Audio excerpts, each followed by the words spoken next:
इंशाअल्लाह हक की फतह होगी, हम इमरान खान के साथ हैं। शेख रशीद अहमद का गिरफ्तारी के बाद दबंग बयान, कहा कि इस्लामाबाद पुलिस ने जुल्म और बदमाशी की है। 100-200 मुसल्ला लोग मेरे घर में दाखिल हुए, मेरे मुलाजमीन को मारा और मेरे घर की तलाशी ली। ये सब बदमाश लोग हैं। ये सीढ़ी लगाकर मेरे घर में दाखिल हुए, मुझे जबरदस्ती गाड़ी में डाला।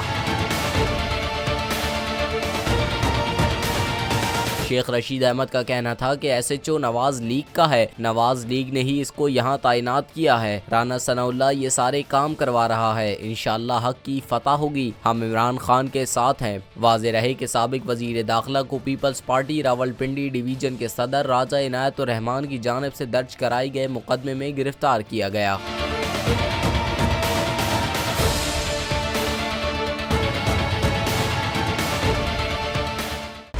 खूने नाहक बहुत पी चुकी ये जमीन, अब कोई दिन में ये खून उगलने को है।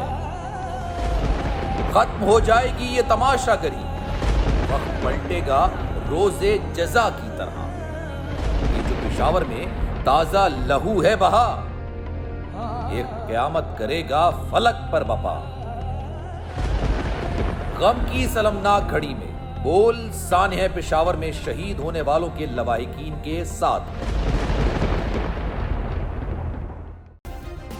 सब्सक्राइब करें और बेल दबाएं ताकि कोई खबर रह न जाए।